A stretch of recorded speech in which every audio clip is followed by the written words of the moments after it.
Hai, saya Beto Gonçalves, pemain Madura United. Saya mulai bermain bola waktu masih kecil di Brasil. Waktu 10 tahun saya sudah mulai bermain futsal di klub Paysandu. Ya, dari situ memang sudah mulai kompetisi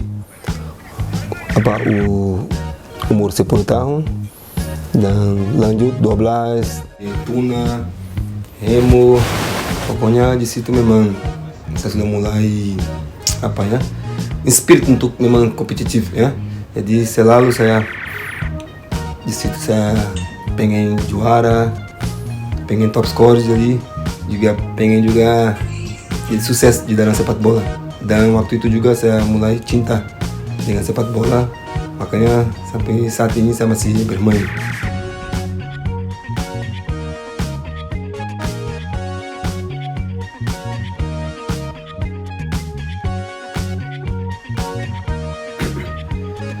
Ya, saya punya cerita dalam sepak bola memang sangat panjang ya, bisa sampai buat buku.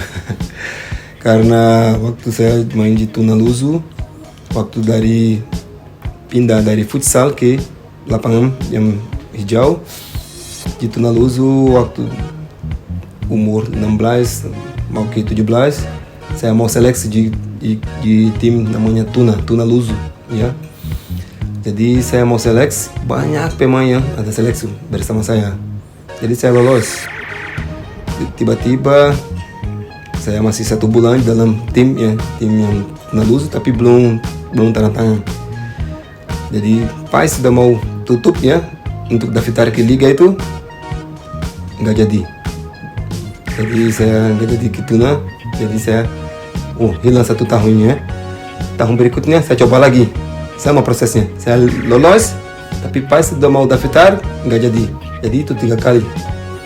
Jadi saya memang waktu itu saya pikir memang menyerah, karena memang saya pikir berat saya nggak punya memang kualitas untuk memang bermain. Terus waktu terakhir memang waktu 19 tahun, ini waktu masih 1 kali ya, bisa 1 tahun ini masih bisa U20, habis ini nggak bisa lagi. Tuna lagi. Saya mau di Tuna seleksi, lolos juga. Sudah 1 minggu untuk mau daftar, dicoret lagi. Jadi waktu itu memang saya sudah menyerah. Tiba-tiba ada teman dari papa saya bilang, coba kalau kamu bisa seleksi di namanya eSport Belém, karena kota saya namanya Belém, namanya klub eSport Belém.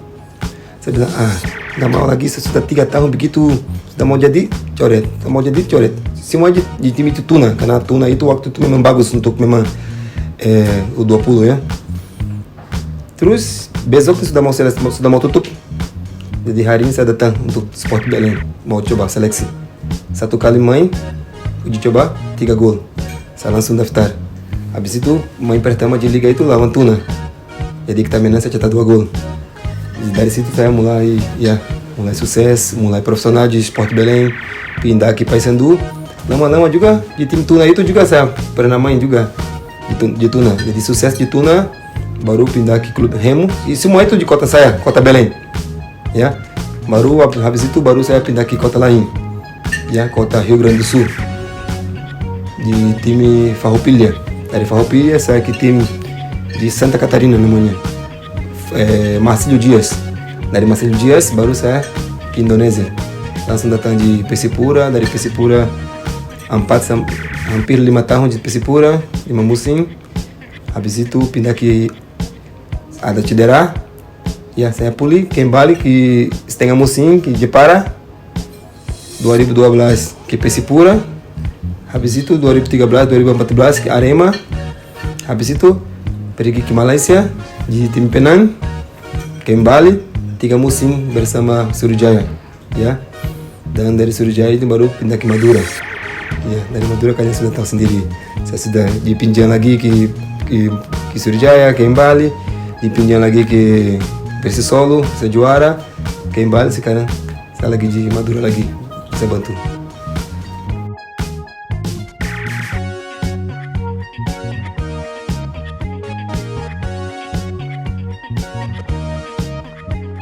Waktu itu 2018 ya, ada kesempatan untuk jadi WNI. Tapi rencana saya memang WNI memang untuk bisa tinggal di Indonesia, karena saya sudah punya istri, anak juga lahir di Indonesia, dan setengah hidup saya adalah di Indonesia juga. Makanya saya hormat juga bisa kerja di Indonesia, dan saya lihat ada kesempatan untuk jadi WNI, iyalah saya bangga bisa jadi WNI. Tapi saya nggak tahu kalau bisa dipanggil timnas, karena banyak yang bilang soal umur, katanya sudah berumur nggak bisa. Ya tapi nggak apa-apa, yang penting saya WNI dulu. Pas saya WNI, memang saya di Sriwijaya memang sudah memang kualitas masih bagus, masih bisa main bagus. Dan tiba-tiba ada kesempatan dengan Luis Milla dipanggil saya. Aduh, waktu nama saya yang ada di list itu, saya senang sekali, saya bahagia sekali. Karena seperti ada film yang lewat di kepala kita, waktu di Tuna yang berapa kali mau coba-coba sudah mau menyerah, bisa sampai timnas di negara. Memang kita yang orang Brazil, sebagai orang Brazil memang asli mau pengen main di timnas Brazil. Tapi memang Tuhan kasih yang saya mau di timnas Indonesia. Yang penting kita datang di puncaknya, karena memang kita mulai dari SSB, mana puncak itu timnas. Ya, Tuhan memang kasih kesempatan untuk saya main di timnas Indonesia. Saya sangat bangga juga. Saya pikir sendiri mungkin saya juga sukses dalam timnas meskipun kita nggak dapat trofeo, tapi saya lihat mungkin kerja saya di sana luar biasa, dan selalu saya maksimal untuk bantu negara ini, bantu timnas. Jadi saya bawa ke selama hidup saya bawa ini di pikiran saya, timnas. Waktu lagu Indonesia Raya saya nyanyi itu luar biasa, Papai, luar biasa. Makanya saya masih juga pengen, meskipun sudah berumur, kalau timnas butuh saya selalu juga siap, meskipun saya tahu memang sudah berumur. Tapi saya pikir saya masih punya kualitas, saya masih punya tenaga, saya masih kuat. Saya pikir saya masih kuat, saya masih bisa bantu.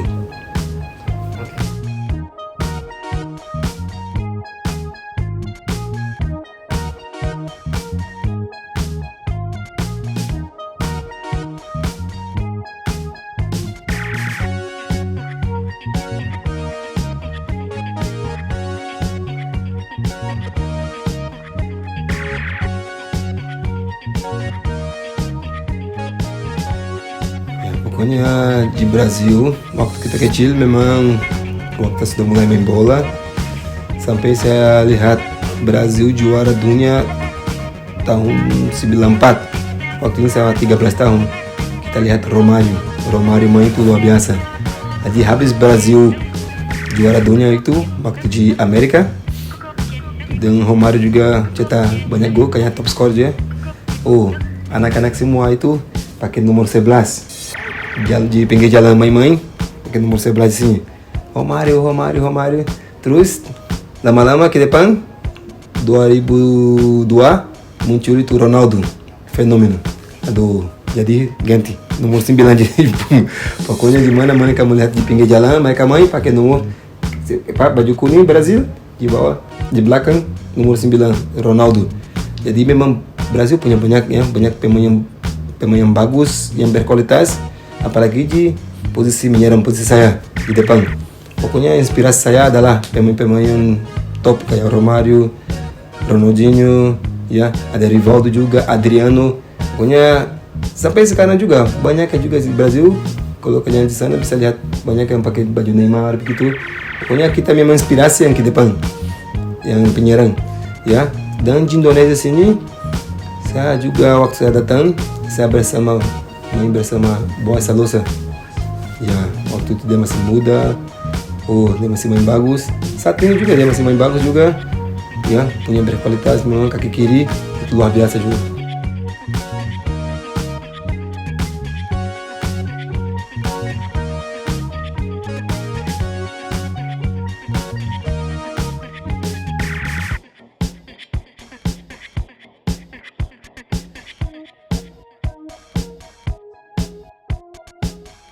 Ya, saya punya harapan di Indonesia bisa bantu bantu masa depan sepak bola Indonesia dengan pengalaman saya, ya.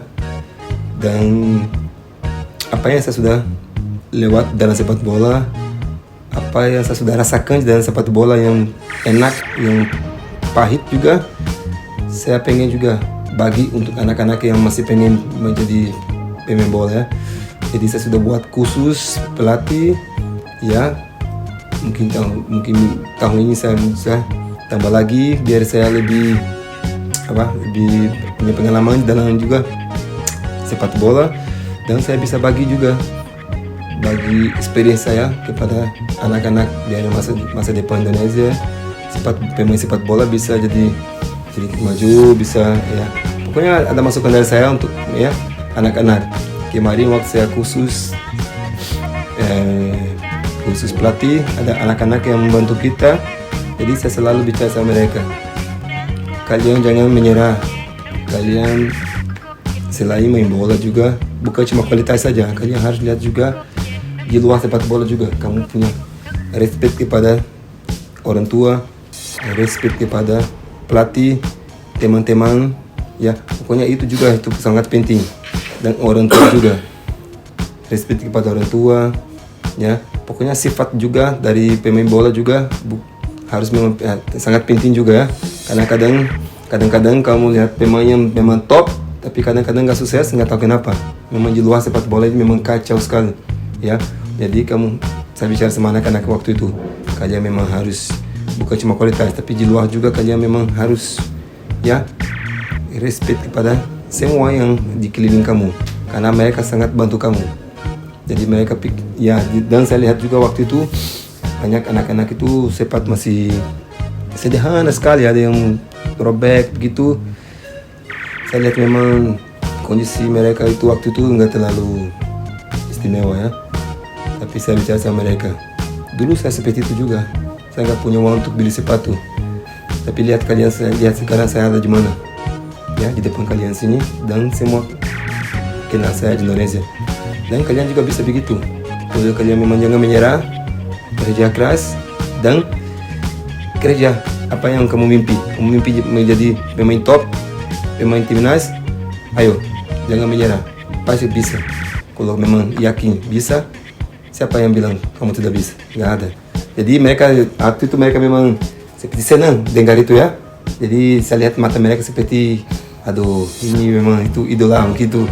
Kalau mereka dengar dari saya mungkin idola mereka. Jadi enak mereka dengar itu, ya. Jadi dari situ saya rasa begini, oh, berarti saya pengen bantu memang anak-anak yang di Indonesia yang pengen bola dengan pengalaman saya di dalam sepak bola.